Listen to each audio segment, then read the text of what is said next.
품격 있는 아재, 아지매 여러분 안녕하십니까? 빨간 아재입니다. 조국 교수에 대한 첫 번째 공판 준비 기일이 당초에 내일로 예정이 돼 있다가 2월 12일로 연기됐습니다.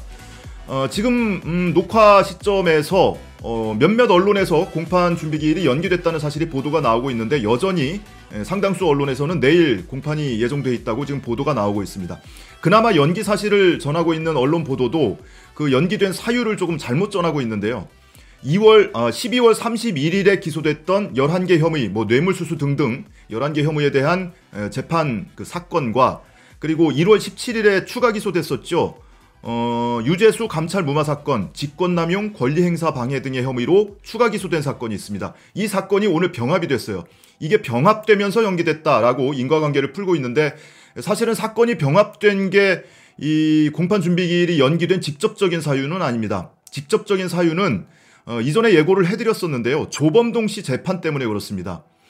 지금 구속 상태로 재판을 받고 있는 조범동 씨 재판과 관련해서 조범동 씨 사건을 맡고 있는 재판부가 지난 1월 6일에 공판을 하면서 1월 29일에 조범동 씨 사건과 관련한 증인신문을 예고를 했습니다. 이 조범동 씨 사건 재판하고 조국 교수 사건하고 동시에 진행이 될 수 없는 게 검사가 겹칩니다. 이 사모펀드 사건을 맡고 있는 강백신 부부장 검사를 비롯해서 이 검사들이 양쪽에 동시에 출석하고 할 수 없기 때문에 일정이 겹치면 어느 한쪽을 좀 조정을 해야 되죠. 그런데 조국 교수 사건은 불구속 상태로 지금 재판이 시작되지만 조범동 씨, 오촌 조카 조범동 씨 사건은 구속 상태에서 지금 재판이 진행 중이거든요. 그러니까 일정이 겹치면 구속 사건인 조범동 씨 사건을 우선해서 진행할 수밖에 없게 되는 겁니다. 조범동 씨가 지난 9월 16일에 꽤 됐습니다. 벌써 몇 달이 지났죠. 9월 16일에 구속됐거든요. 그러니까 구속 만기가 6개월, 최장 6개월이니까 구속 만기가 지금 2달이 채 남지 않았습니다. 3월 중순까지 구속 만기여서 조범동 씨 사건을 우선 진행하는 바람에 조국 교수 사건이 다소 미뤄졌다. 이렇게 이해를 하시면 정확할 것 같고요. 그리고 조범동 씨 내일 증인신문이 예정되어 있는데 내일 증인신문이 대단히 중요합니다. 아시는 것처럼 조범동 씨가 지금 기소되어 있는 혐의는 자본시장법상 허위공시, 부정거래, 그리고 업무상 횡령, 배임, 이런 등등의 혐의로 지금 기소돼서 재판을 받고 있습니다. 그런데 내일 나오는 증인이 코링크피 대표 이상훈 씨입니다.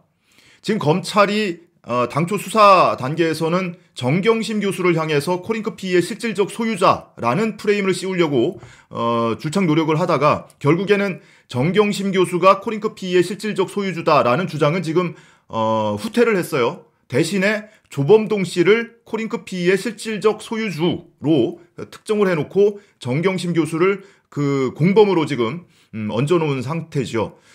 그런데 내일 증인 출석하는 이상훈 씨가 코링크피 대표, 공식적인 대표입니다. 그래서 이상훈 씨의 증언에 따라서는 조범동 씨가 실질적 소유주가 맞느냐 아니냐를 좀 판가름할 수 있는 증언이 나올 수도 있고요. 이상훈 대표를 증인으로 신청한 것은 검찰 측입니다.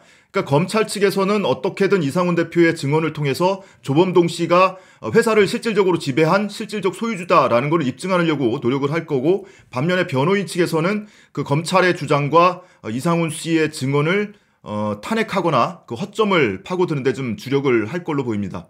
이게 왜 중요하냐면 이 조범동 씨가 실질적 소유주로 재판부에서 인정이 되느냐 안 되느냐에 따라서 정경심 교수 사건, 조국 교수 사건까지 연동돼서 영향을 받게 돼 있습니다. 이 조범동 씨가 실질적 소유주인지 여부에 따라서 지금 정경심 교수가 기소되어 있는 혐의 중에 자본시장법상 허위신고라든지 미공개 정보 이용 또는 코링크피 직원들로 하여금 증거인멸을 지시했다, 증거인멸 교사 혐의, 이런 것들이 다 연결이 돼서 영향을 받을 수밖에 없고요. 마찬가지로 조국 교수가 받고 있는 혐의 중에도 주식을 차명 보유했다는 혐의, 코링크피라든지 WFM, 웰스시엔트 주식을 차명 보유했다는 혐의, 그것이 이제 검찰에서는 당초에 자본시장법 위반으로 어떻게 엮어보려고 했는데 자본시장법 위반으로는 엮지를 못하고 공직자윤리법 위반 혐의로 기소가 돼 있는 상태고요.